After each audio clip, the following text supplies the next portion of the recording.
Hello. I am the final speaker. Hello, everyone. Thank you for coming. So, who am I? I'm Mikey. And I'm here today to talk to you about a debate that has divided humans for centuries.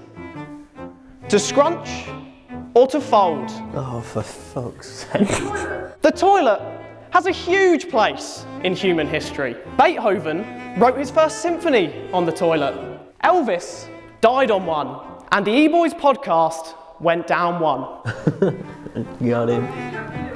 It seems that before the knowledge of the scrunching versus folding debate, most people naturally assume that whatever method they've been indulging in their entire life is what everyone else does as well. To find out that around 50% of people do something quite different is both confusing, frustrating, and slightly erotic. So here's some stats for you. A YouGov survey found that Labour scrunched, Tories folded, and the Green Party had very smelly fingers. But what do the young people think? Well, at Glastonbury, a surprisingly high number of folders emerged, claiming it's very difficult to scrunch Rizzler paper. And how about a gender divide? Well, when I asked, only 10% of females admitted to scrunching, and the rest of them asked me to leave the women's toilets. But what do scrunchers and folders have in common? Good intentions. In my eyes, you're a dreamer if you think you're going to fold the tracing paper that comes out of public toilets. You might as well try and catch a brick with a poppadom. You're probably sitting there thinking, has the toilet experience always divided people in such a way? Well, yes, it has.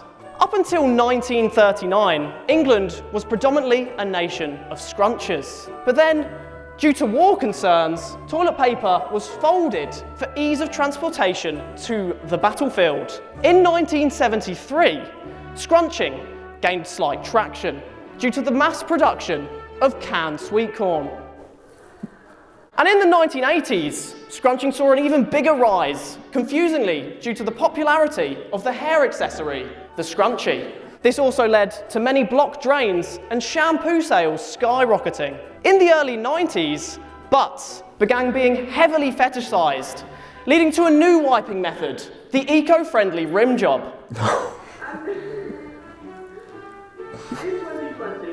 You employ him? He's the best there is. And in 2020, toilet paper consumption got a bit out of hand, but thankfully, due to rising environmental concerns, toilet paper consumption has since decreased twofold. So, what is the answer? Science. Now I know what you're thinking. Is this a purchase that was swiftly removed from my internet history? No. It's actually a 2-scale replica of my bottom, moulded via paper mache. Here's how I did it.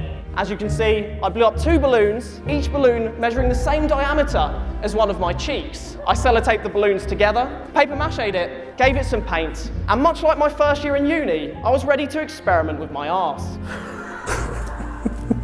So, here's my bum. And the best part is, if you turn it the other way around, tits. It's gone horrendously. He's going to be on a list after this. The 2 most popular methods of scrubbing your anal cavity is to scrunch and to fold. And these are the methods that we tested on my bottom. But there are some alternate methods that you might want to try at home.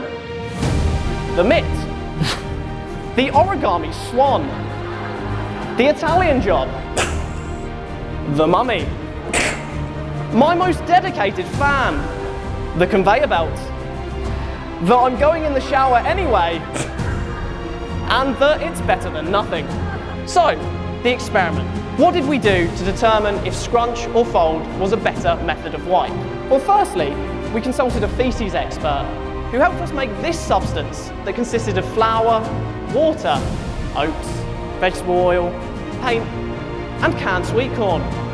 And it ended up looking like this. He spent so much time on this. This isn't even like work time. This is just his weekend. And then what we did is we had to determine how many sheets we would use in each scrunch or fold. So after completing 100 fake wipes, I found the average number I pulled was 4 sheets. so that's what we used for the experiment. Now our independent variable was the method of wipe, so we had scrunch and we had fold. Our dependent variable was the difference in weight after a wipe had taken place, and our control variable was the amount of poop on the butthole. Oh, not the teaspoon, Mikey. So here's the experiment.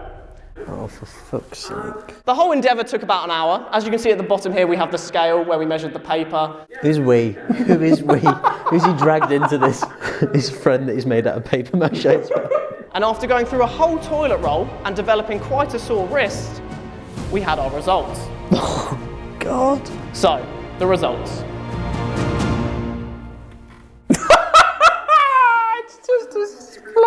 Before I tell you who won, I just want to walk you through some of the statistical anomalies here. In one of them, Scrunch picked up absolutely nothing. The crevices in the Scrunch must have just completely missed the arsehole altogether. Very disappointing. In general, fold created a more consistent result, ranging from 2.5 to 7.5 grams mainly. You always know what you're going to get with a fold, and I think that's the beauty of it. With a Scrunch, it's more daring. You could get nothing, you could get the whole lot in one go. So finally, the results of the experiment. Can I get a cheer if you think Scrunch won? Can I get a cheer if you think fold won? It's like the Oxford-Cambridge boat race, this. So Scrunch picked up a mean average of 5.17 grams, and fold produced a mean average of 4.68 grams. In conclusion, we started from the bottom, and now we're here. Thank you.